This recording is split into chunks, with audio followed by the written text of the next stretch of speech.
Because that's one of the things. Because you do get those questions about authenticity, and so when you have all this farm, and sometimes people they want to dress in this style just because it might make a cool Halloween costume. With because let's face it, you go into a department store, it's like the end of August, and you already got Halloween sales going on. Yeah. And so can the average person make a Colonial costume on the cheap in order to, just at least make themselves look presentable? Is it possible? Oh yeah. In fact, on our website, we've put together some guides on not only how to do a really nice outfit or where to buy it, but also how to fake it for the day.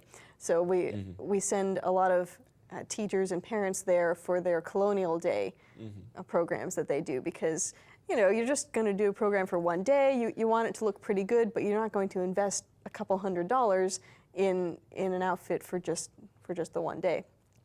So we've got instructions on our website, which is www.1771.org. That's the year that we portray. You probably figured that out. and so we just give guides on how you can put together an outfit that looks pretty good just with whatever you already have lying around the house or can easily acquire. And then if you want the really good stuff, then you come to our market fairs. Now, I've heard of the market fair because I have some friends who do this stuff, who will dress up as well, and they oftentimes say, "Oh, I got my outfit." There was one person who got completely outfitted out from the farm on a market day. And so, what are your market fair days like? Well, we have them 3 times a year. They're in May, July, and October. And that's the 3rd full weekend. And you can always go to our website to find the exact dates. And in fact, on our website, there's a 50% off admission ticket. Yes, our pass. Always helpful to have. Yes, in fact, with that, and the prices are so reasonable anyway that an entire family of 4 can come to the market fair for under $10. Wow. Yeah. Now that's very helpful, for an activity to do for the day. Yeah, and it's so much fun too, because it's an educational program. It recreates a market fair of the 18th century, which was sort of the forerunner of the shopping center. So a couple times a year, everyone would get together at a designated area, and there'd be shopping and food and drink and entertainment, and people could get together and socialize. And so one of the people, excuse me, that we have there is a seamstress, and she makes Colonial clothes. Very good clothes too. So if you want some accurate stuff, then you can go and talk to her. But then we've got so many people who come there. There's blacksmiths and a potter and woodworkers and entertainment, theater troupe and puppet show. There's all sorts of really good food, like the roast chicken. I definitely recommend that.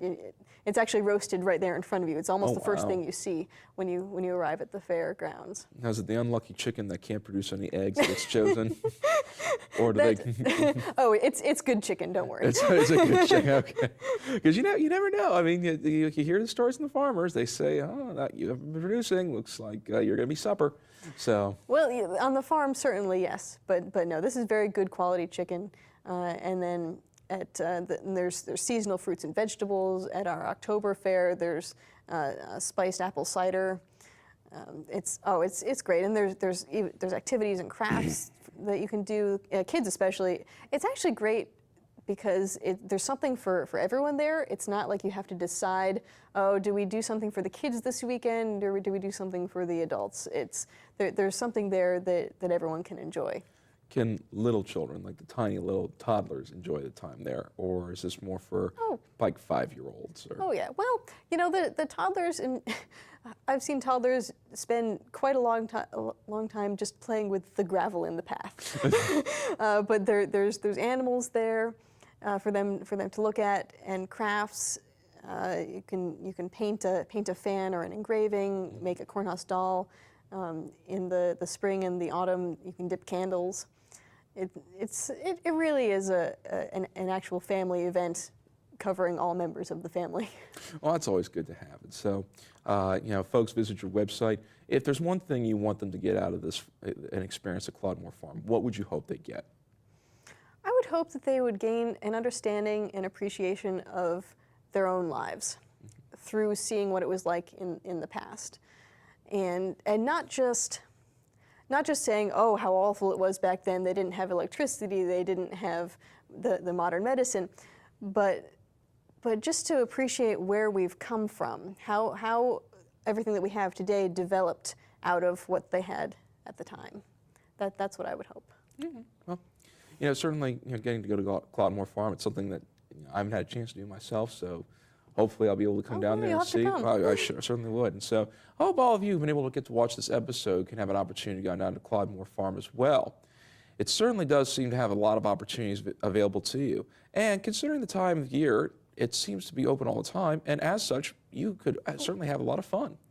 And is it open? I have to break in there. Yes, sorry. It's actually open April through mid-December. We are closed in the winter, and it's Wednesday through Sunday from 10 to 4:30. Okay, there you go. So I was corrected. But Sorry about that. I don't want people to go down on Monday at noon and discover there's nothing there. But when it comes to Claude Moore Farm, you certainly get an opportunity to look into colonial life and see what it would have been like to have been the average person at the time, a group of people that are oftentimes not even considered. To learn more about Claude Moore Farm and colonial living, visit our website at www.timetravel21.com or email us at timetravel21@yahoo.com. And Katie, as a special thanks from us to you for here at Virginia Time Travel, I'd like to give you this little book, a token of our appreciation, Alexandria 1861 to 65. Granted, it's not colonial, but hey, History is all around Virginia. So as such, we hope you've enjoyed this episode of Virginia Time Travel, and we hope you all come back in time with us once again.